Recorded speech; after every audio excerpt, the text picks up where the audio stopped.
السلام علیکم ملګرو. د عمران خان او پاکستان تحریک انصاف د پاره درې خوشخبری دي. د عمران خان نه یو ډیره غټه پابندي اوچته شوه. هغه پابندي څه ده؟ آرمی چیف جنرال عاصم منیر عمران خان سره ملاقات کړی دی. په دې خبر کې څومره حقیقت دی دا خبر دې ټیم کې خور شوی دی. شهریار افریدي هم رها شو.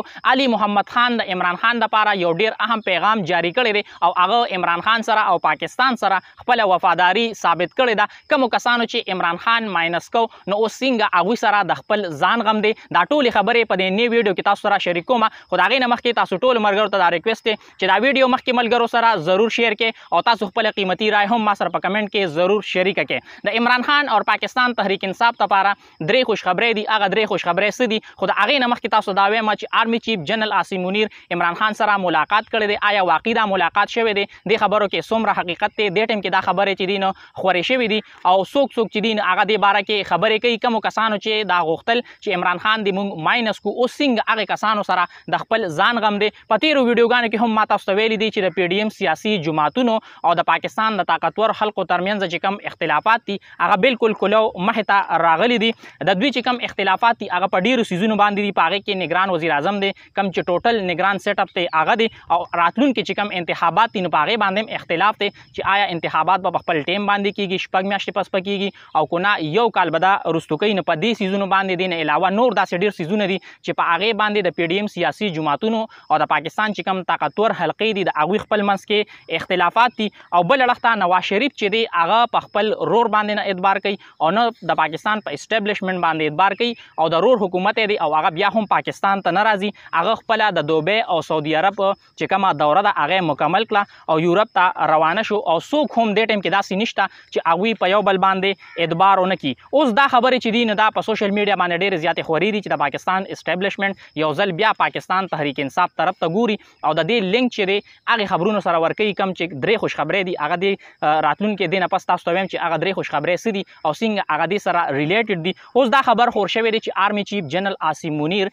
عمران خان سره ملاقات کړی دی. خو دې کې هیڅ حقیقت نشته. دې نه مخکې چې عمران خان کله په بنیګاله کې هم او نو هلته هم دا خبر خور شوی چې آرمی چیف جنرال عاصم منیر عمران خان سره ملاقات کړی دی. خو هغې کې هم حقیقت نه. البته څه نه نور داسې اهم شخصیات دي چې هغوی په بنیګاله کې عمران خان سره ملاقات کړی وه او دا خبرې چې دي نو دې کې لا اوسه پورې چې کوم کنفرمیشن دی هغه مخې ته نه دی راغلی. خو دا خبره ډېره زیاته خوره ده چې آرمی چیف جنرال عاصم منیر عمران خان سره ملاقات کړی دی.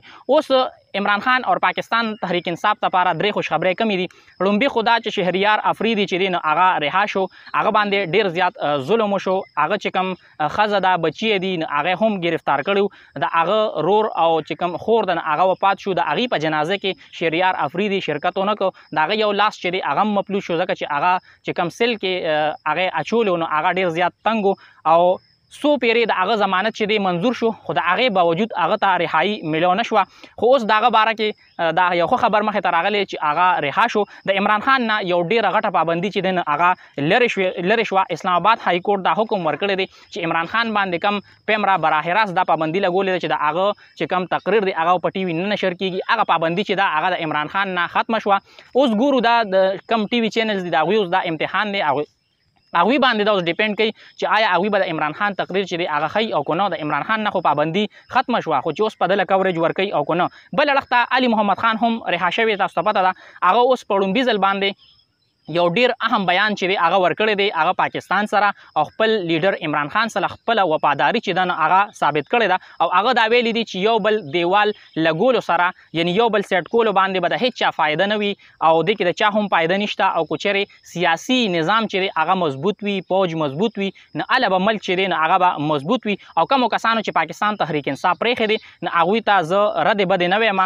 خو دا وخت خپل لیډر سره د ودرېدو چې دوی له پکار و چې خپل لیډر عمران خان سره ولاړ وه او بل اړخ ته هغه دا وویل چې یاره عوام دا فیصله وکړي چې کوم الیکشن دی عوام دا فیصله وکړي چې راتلونکي هغوی چاله اقتدار ورکوي. په راتلونکي الیکشن کې به نواز شریف زرداری او مولانا فضل الرحمن سره مقابله کوو او هغه دا ویلي دي چې د سابقه وزیر اعظم باندې کومې د دهشتګردۍ مقدمې شوي دي نو هغې سره صرف او صرف د ملک بدنامي شوې ده. هغه د عمران خان دپاره یو پیغام هم جاری کړی. هغه پیغام دا کم ټیم کې چې هغه په جیل کې نو هغه ټیم کې د عمران خان دپاره دا پیغام جاری کړی چې عمران خان ته دا ویلو چې کله ته شاته وګورې او ستا شاته قاسم او سلیمان کم چې دغه بچی دي هغه هم نوی نه علي محمد خان چې دی هغه بس تا شاته ولاړی او علي محمد خان چې دی اوس هغه دا ثابته کړه بل هغه دا ویلي دي چې عمران خان زما لیډر دی او راتلونکي ټیم کې هغه زه یو ځل بیا د پاکستان وزیر اعظم چې دی لیدل غواړم نو اوس دا درې خبرې چې دي یا عمران خان ته چې کوم ریلیف ملو شو نه دا ټولې دې سره خلک لینکوي چې یاره د پاکستان تحریک انصاف لپاره چې کوم حالات دي هغه نرم شو کم د هواګانو هغه رخ چې دی نو هغه تبدیل شوی دی خو راتلونکي ټیم کې به دې پته لګي اصل کې چې کله راتلونکي نگران حکومت راشي نو بیا چې کوم حالات دي هغه به ډېر زیات واضح کېږي څومره هم اپډیټ وي او په دې پیج باندې تاسو سره شریکوم دا ویډیو مخکې ملګرو سره ضرور شیر کړئ او تاسو خپل قیمتي رائے هم ما سره په کمنټ کې ضرور شریک کړئ د الله په امان